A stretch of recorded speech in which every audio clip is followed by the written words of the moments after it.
Welcome to Stories of the Ring. Today, we're diving into the shadowy beginnings of Ard, long before the One Ring ever came into existence. This is a tale of rebellion, betrayal, and the origins of evil itself. A story that sets the stage for every conflict in Middle-earth. In the very beginning, before the world we know was shaped, there was music. Eru Ilúvatar, the creator, brought forth the Inor, spirits of immense power, and together they sang the great music. This wasn't just any song, it was the foundation of the world itself. But among the Inor was one who sought more than harmony. Melkor, the mightiest of them all, grew restless.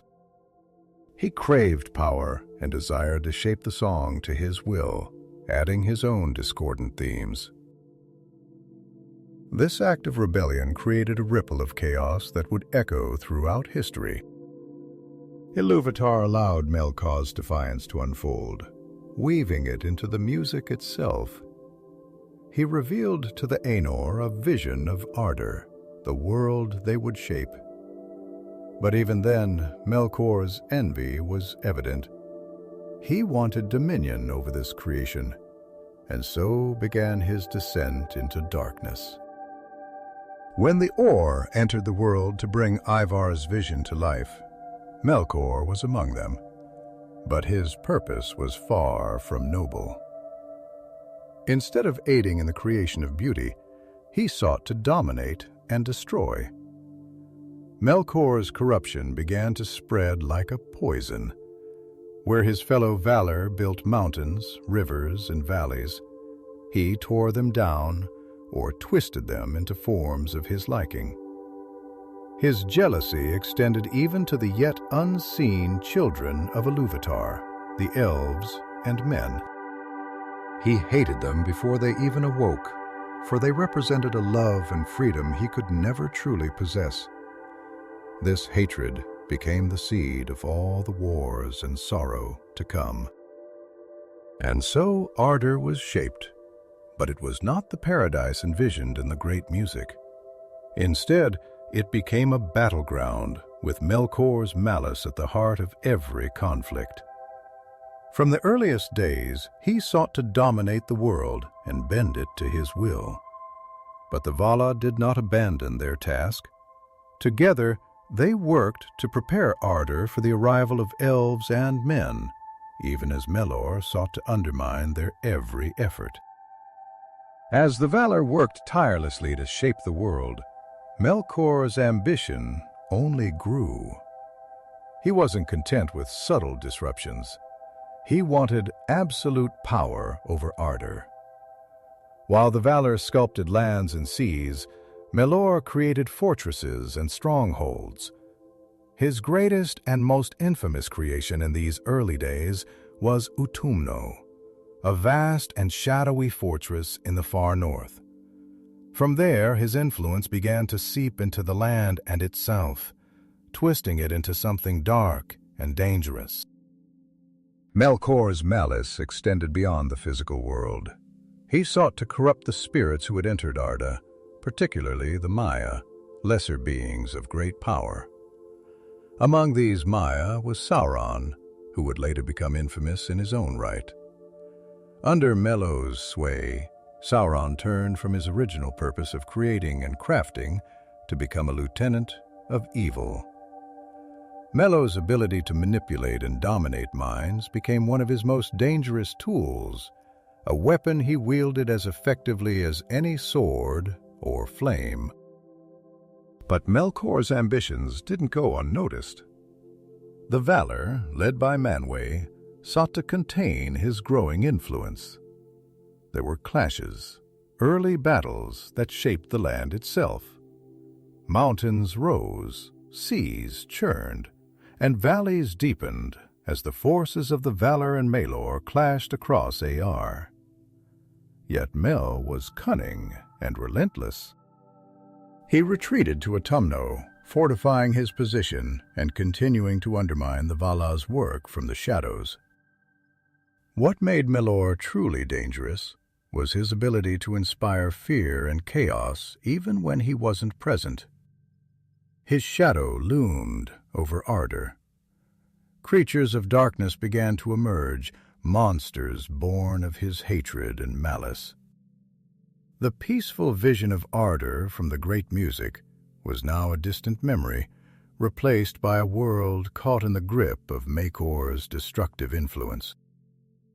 This is where the seeds of the world we know were planted. The division of light and shadow, the endless struggle between creation and destruction. Melkor's rebellion was not just against the Valar, but against the very essence of harmony and unity. His actions ensured that Ardor would never be free of conflict, setting the stage for every tragedy and triumph to come. Despite Melkor's growing power, the Vala were determined not to abandon their purpose. They knew that Ard was meant to be a home for the children of Iluvatar, elves and men who had yet to awaken. This knowledge drove them to push back against Melkor's corruption. They sought to create a world of light and beauty, and to do so, they needed to confront the darkness spreading from Autumno. After long deliberation, the Valar united in a great assault on Melkor's fortress.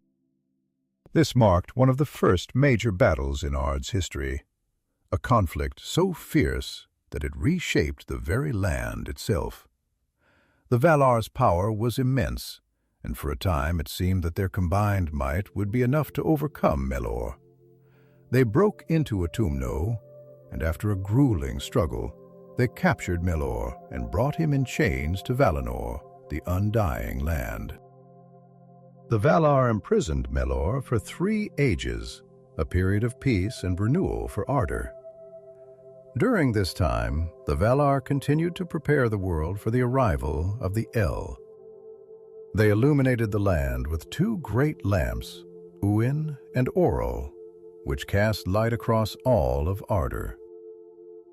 Under this light, the first seeds of life began to flourish, and the Valar believed that their task was finally nearing completion. But even in captivity, Melor's shadow lingered. His influence could not be entirely erased, and his imprisonment was not permanent. Over the ages, the Vala debated his fate. Some believed he could be redeemed, while others, like Tulis, remained deeply mistrustful of him. Eventually, the Vala allowed Melor to plead his case, and in a fateful decision, they released him. Melor feigned humility, professing a desire to aid in the restoration of Ardor, but his true intentions were far more sinister. Once free, Melor began to sow discord among the Elves, who had by then awakened and settled in Valinor. He whispered lies into their ears, fueling jealousy and division among the Elves. He took a particular interest in the Endor, a proud and ambitious group led by Fëanor. It was here that Melkor's cunning truly revealed itself. He planted seeds of doubt and mistrust, playing on the En fears and desires. His ultimate goal was clear: to fracture the unity of the Valar and the Elves, and to reclaim his dominion over Ard. The rift Melor created among the Nor began to spiral out of control. Fueled by his lies and manipulations, Fëanor, one of the greatest craftsmen in all of Ard, had forged the Sil Mills, 3 jewels of unparalleled beauty that contained the light of the 2 trees of Valinor. These jewels became the center of Melkor's schemes. He coveted them not just for their beauty, but because they symbolized the power and unity he so despised. Melor whispered to Fëanor that his half-brother Fingolfin sought to usurp his place as the heir to their father Finwë. He also spread rumors among the Noor that the Vala intended to control them and keep them subservient in Valinor, preventing them from ruling lands of their own. These lies sowed mistrust, driving a wedge between the Noor and the Valar, and even between the Noor themselves. The tension reached a breaking point when Fëanor, consumed by pride and paranoia, confronted Fingolfin with a sword. This act of open aggression alarmed the Vala, who called Fëanor to account for his actions. During this tribunal, the Valar discovered the extent of Melkor's deception. Tlas immediately set out to capture Melor, but he had already fled Valinor, disappearing into the shadows. Melkor's absence didn't mean his plans had ended. In his escape, he allied himself with Angoliant, a monstrous spirit in the form of a giant spider. Together, they struck a devastating blow to Valinor by destroying the two trees, plunging the land into darkness. The act was a calculated move by Melor to destabilize the Valar, while simultaneously creating chaos among the elves. With the two trees extinguished, Melkor's next target was the Sariel. He invaded Fëanor's stronghold, killing Finwë and stealing the jewel. The theft of the Sariel was not just a blow to the Noor, it was a declaration of war. Fëanor, now consumed by grief and rage, named Melor Morgoth, meaning the Black Enemy, a name that would echo through the ages as a symbol of ultimate evil. After stealing the Sariel, Morgoth fled to Middle-earth, retreating to his fortress of Angband in the far north. There he strengthened his defenses, surrounding himself with Balrogs, orcs, and other vile creations born of his malice. The Sariel were set into a crown of iron, which Morgoth wore constantly, a twisted symbol of his dominion and power. Yet even as he secured his hold over the jewels, his ACS had unleashed a firestorm among the Noor. Fëanor, driven by an unquenchable thirst for vengeance, rallied his people. He swore a dreadful oath with his 7 sons, vowing to pursue anyone who withheld the Sariel from them, be they elf, man, or Vala. This oath, known as the Oath of Fëanor, was as binding as it was reckless. It marked the Noor's descent into a cycle of bloodshed and betrayal, and it was a direct result of Morgoth's manipulation.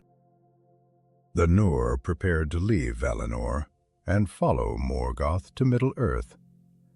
Their departure was not without tragedy. Fëanor led his people in the infamous kinslaying at Alqualande, attacking the Tari to seize their ships. This act of violence against their kin was a stain upon the Noor, and it cemented the doom that would follow them even as they sailed across the seas. The curse of the Vala hung heavy over them, warning that their rebellion would bring suffering and loss. When the Noor finally reached Middle-earth, Morgoth was waiting. He had fortified Angband and begun spreading his influence across Ban.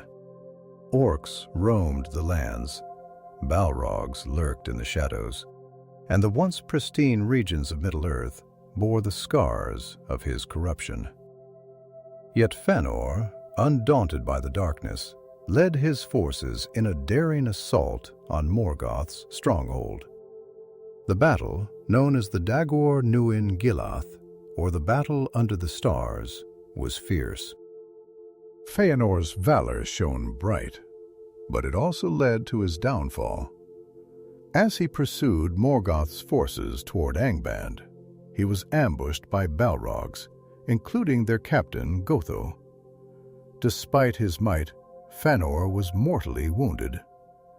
Before his death, he cursed Morgoth and charged his sons to fulfill their oath, ensuring that the conflict over the Sariel would endure. With Fëanor's death, Leadership of the Nor fell to his eldest son, Mos.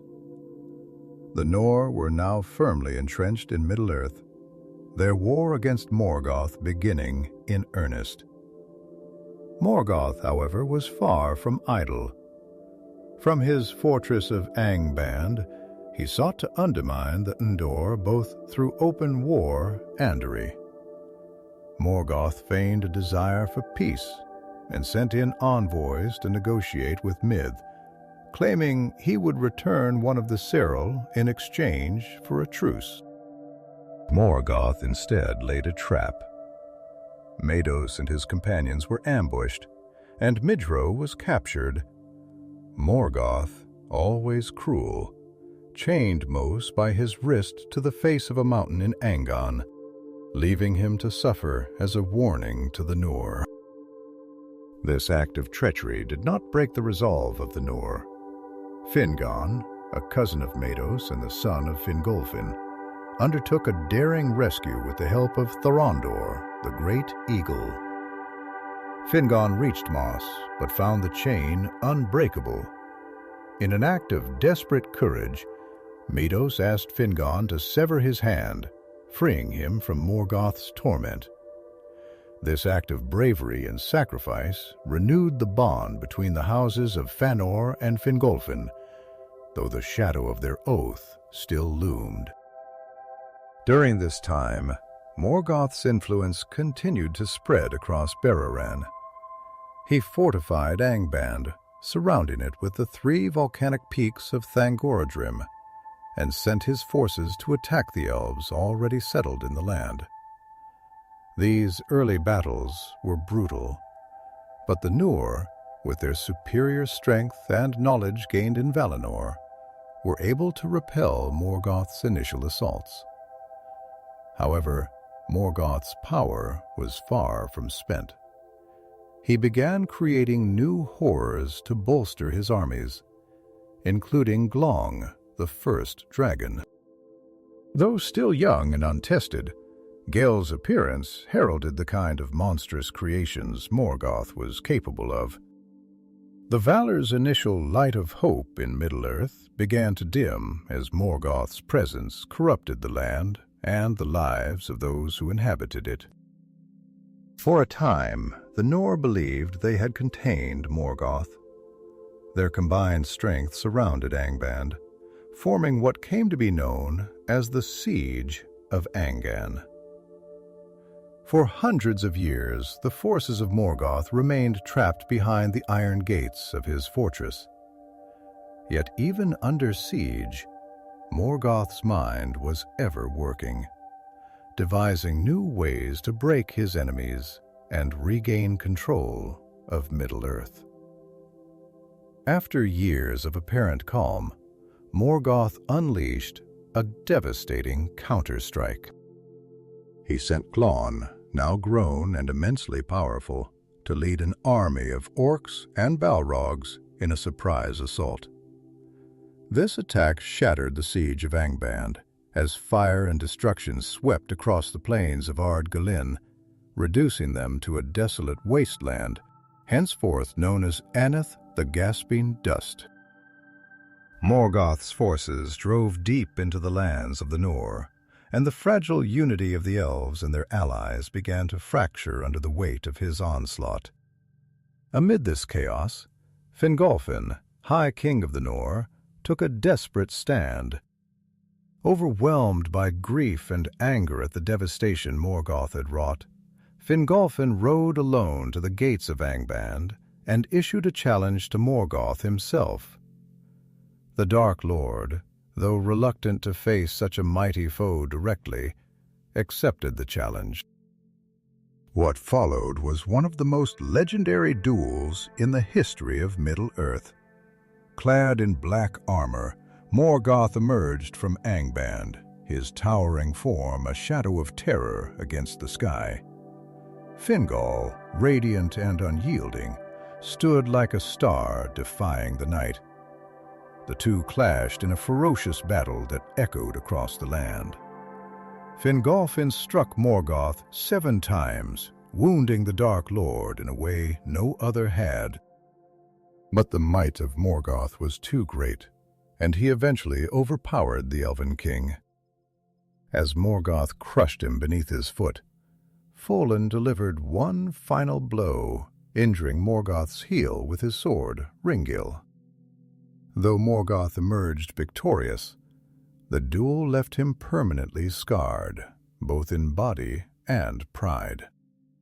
He walked with a limp from that day forward, a reminder of the courage and defiance of Fingolfin. The loss of their king was a devastating blow to the Noldor, but the memory of his sacrifice became a beacon of hope and resistance for those who still fought against Morgoth's tyranny. In the years following Fingolfin's death, Morgoth's grip on Ban tightened. The lands once guarded by the Noor and their allies began to fall, one by one. Morgoth's forces spread terror across the north, and his dominion over the region grew nearly absolute. Yet resistance continued. Among those who defied Morgoth were the sons of Fëanor, still bound by their oath to reclaim the Sauril, and Fingolfin's surviving kin, who rallied what remained of their people. Morgoth's malice reached its peak with the unleashing of Glong in full power. No longer a fledgling dragon, Glong led Morgoth's armies in a campaign of fire and destruction. Villages were razed, and even mighty fortresses were no match for the dragon's strength and cunning. Yet his influence extended beyond sheer destruction. Glong's gaze and words were laced with deceit and manipulation, sowing despair and confusion among Morgoth's enemies. He became a symbol of Morgoth's relentless cruelty. It was during this dark time that Morgoth's plans to weaken the alliances of his enemies bore bitter fruit. The men of Ban, many of whom had allied themselves with the elves, were divided by Morgoth's lies and temptation. Some, like the House of Hardor, remained steadfast, while others betrayed their allies, lured by promises of power or driven by fear. This betrayal further splintered the resistance against Morgoth, making the elves and their dwindling allies more vulnerable. The climax of this period came with the Nirth Aro Eddad, the Battle of Unnumbered Tears. Morgoth orchestrated a massive assault, unleashing his full might against the armies of elves, men, and dwarves. Though the alliance had planned a strategic counterattack, Morgoth's forces overwhelmed them. Balrogs, orcs, and dragons tore through their ranks, and treachery within the alliance shattered their cohesion. Fingon, High King of the Noor after Fölin, was slain by Gothmog, the Lord of Balrog. The battle ended in devastating defeat, leaving the forces of good scattered and broken. Following the battle, Morgoth's dominance was nearly complete. He claimed vast stretches of land and enslaved countless beings, twisting their will to serve his dark purposes. The free peoples of Middle-earth were forced into hiding, their hopes of victory growing dim. Yet even in the shadow of his triumph, Morgoth remained wary. He knew that as long as even a glimmer of resistance survived, his reign was not secure. Continuing with the aftermath of the Nth Aro Eddad, Morgoth's power seemed unassailable. The northern regions of Ban were ravaged, and his forces now rove freely unchecked. Angband, his fortress, became the center of a dark empire where orcs, balrogs, and dragons were bred in numbers. Yet even amidst this overwhelming darkness, seeds of defiance continued to grow. Small acts of resistance that Morgoth could not entirely extinguish. One of the most significant thorns in Morgoth's side came from the House of Hador. particularly in the form of Turin Turambar. Turin, the son of Hurin, carried with him the weight of Morgoth's curse placed upon his family after Hurin was captured during the Nirth. Morgoth, ever cruel, bound Herur into a chair atop Thangorodrim, forcing him to watch as his kin suffered under the curse. This was a calculated act designed not only to punish Hurin, but to spread despair among those who still opposed him. Despite the curse, Turin rose to become a formidable warrior. His defiance of Morgoth's forces led to several victories, though each was tinged with tragedy. Morgoth's influence on Turin's life was insidious, manifesting in events that turned friends into foes and brought despair to those who stood with him. The ultimate culmination of Morgoth's malice came when Turin unknowingly slew his own friend Belig, and later was manipulated into a doomed relationship with his sister Nior, their identities obscured by Morgoth's treachery. Turin's story, while heartbreaking, was also a testament to the resilience of those who lived under Morgoth's shadow. Even as Morgoth sought to twist their lives into instruments of despair, Turin and others like him stood as symbols of defiance. Their actions, however small in the grand scheme of Morgoth's dominion, proved that his darkness could never entirely consume the light of courage and hope. Meanwhile, Morgoth's attention turned to Narath and Gondolin, the last bastions of elven resistance in Bararin. Using his agents and monstrous creations, Morgoth laid plans to destroy these strongholds. The fall of Nagron came first, brought about by Glong, whose flames consumed the city and its people. Gondolin, hidden and thought safe, would face its doom later through betrayal, a recurring tool in Morgoth's arsenal. The fall of Gondolin marked one of the darkest chapters in the history of Ban. Morgoth had long sought the location of this hidden city, a stronghold of hope and resistance led by King Turon. Despite its secrecy, Morgoth's agents worked tirelessly to uncover its whereabouts. The key to its betrayal lay in Meglin, a member of Turon's own court, whose jealousy and lust for Idril, Turon's daughter, made him susceptible to Morgoth's manipulation. Captured by orcs during a venture outside Gondolin, Meglin was brought before Morgoth. The Dark Lord promised him power and Idil's hand in exchange for the city's location. Magin, blinded by his desires, betrayed Gondolin, leading Morgoth's armies directly to its gates. In a devastating assault, Morgoth unleashed a host of Balrogs, dragons, and countless orcs upon the city.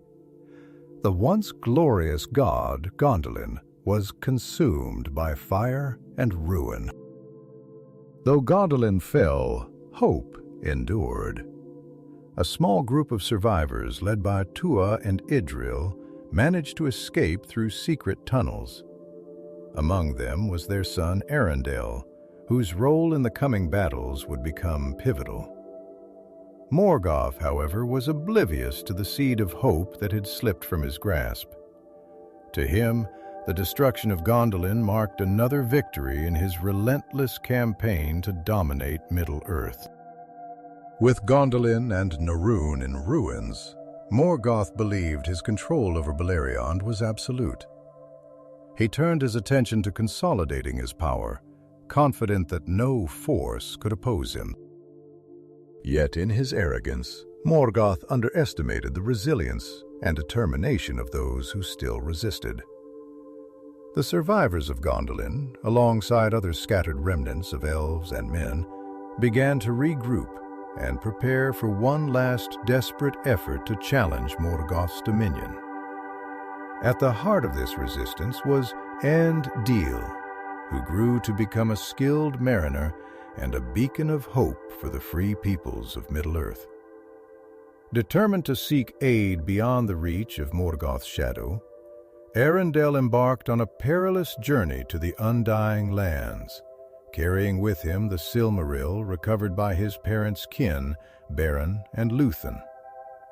His voyage would spark the final chapter of the war against Morgoth, setting the stage for a confrontation unlike any the world had seen. Eäl's journey to the Undying Lands was an act of unparalleled bravery. As the first mortal to cross the seas to Valinor, he bore the Serral on his brow, a beacon of hope in the darkness. His plea to the Valar was simple, yet monumental: to intervene and save the free peoples of Middle-earth from Morgoth's tyranny. The Valar, moved by his courage and the plight of Middle-earth, heeded his call and prepared to launch the greatest assault ever witnessed in Arda. This marked the beginning of the War of Wrath, the final confrontation between the forces of the Valar and Morgoth. The Valar assembled a vast host of Maya, Vanar, and Endor who had remained in Valinor, alongside Eärendil and the remnants of the Iran. The scale of their force was matched, as was their determination to end Morgoth's reign once and for all. With their combined might, they sailed across the seas and landed in Middle-earth, setting the stage for an apocalyptic conflict. Morgoth, sensing the coming storm, unleashed his full strength from Angband. He sent forth countless orcs, balrogs, and dragons, including the wing terrors he had kept hidden until now. Among these was Anchor Dragon the Black, the mightiest dragon ever created, whose appearance darkened the skies. The battle that followed was one of unimaginable destruction, with the lands of Beleriand quaking under the weight of their clash. Eärendil, aboard his ship Vingalot, and accompanied by the great eagles led by Thorondor, engaged Morgoth's dragons in the skies in a legendary aerial battle. Eärendil confronted Ancalagon, slaying the monstrous dragon after a long and grueling fight. Ancalagon's fall shattered the peaks of Thangorodrim, signaling the beginning of Morgoth's end. The victory in the skies emboldened the Valar's host, who pressed their assault on Angband. As the forces of the Valar stormed Angband, Morgoth's power began to crumble. His armies were obliterated, and his once imposing fortress was reduced to ruin. Morgoth himself, hiding in the deepest pits of Angband, was dragged from his stronghold. Stripped of his crown, which had held the remaining Sauriel, he was cast down and bound once more with the chain Angor. The Vala sentenced him to an eternal exile beyond the doors of night, banishing him to the void. With Morgoth defeated and cast into the void, the War of Wrath came to a close. The cost of victory, however, was immense. Bararan, the land that had been the stage for so many of these events, was utterly devastated. Much of it sank beneath the sea, leaving only fragments of its once great realm. The survivors, both elves and men, were scattered, their numbers greatly diminished. Yet amidst the ruins, a fragile hope emerged. The Valar extended their mercy to the remaining elves of Middle-earth, allowing them to return to the Undying Lands if they wished. Many of the Noor, burdened by the grief of their losses and the weight of Feanor's oath, accepted this offer. The Eden, the faithful houses of men who had fought alongside the elves, were rewarded with a new home, the island of Numor, a gift from the Valar, where they could thrive in peace and prosperity. Yet the scars of Morgoth's influence could not be entirely erased. The Sills, which had been central to so much of the conflict, were lost. One remained in the sky, borne by Arundel as a guiding light for those who sailed the seas. The other two were cast into the depths of the earth and sea by Feanor's surviving sons, Mados and Magor, after their own tragic attempts to reclaim them. The jewels, symbols of both unparalleled beauty and devastating strife, were now beyond the reach of any being. Even in exile, Morgoth's shadow lingered. His lies and malice had planted seeds of division and hatred that would persist for ages. Sauron, his most faithful servant, survived the War of Wrath and began to consolidate his own power in the dark corners of Middle-earth. Though Morgoth was gone, his legacy endured, ensuring that the struggle between light and darkness would continue. And so, this chapter in the history of Ardor closed not with triumph, but with the bittersweet knowledge that evil, though defeated, could never be entirely destroyed. The free peoples of Middle-earth had won a fragile peace, but they knew that vigilance would always be required. As the ages turned, the stories of Morgoth, the Serral, and the War of Wrath would echo across time, reminders of the cost of both pride and defiance, and the enduring hope of those who dared to resist. If you enjoyed this deep dive into the epic tale of Morgoth and the War of Wrath, don't forget to give this video a thumbs up and share it with your fellow Tolkien fan. Your support helps Stories of the Rings bring more of Middle-earth's incredible lore to life. What part of this story resonated with you the most? Was it the defiance of Fingolfin, the tragedy of Fëanor, or the ultimate fall of Morgoth? Let us know in the comments below. We'd love to hear your thoughts. And if you're not already, hit that subscribe button and ring the bell so you don't miss our next adventure into Tolkien's world, whether it's unraveling the mystery of the Serral or exploring the rise of Sauron. We've got so much more to uncover together.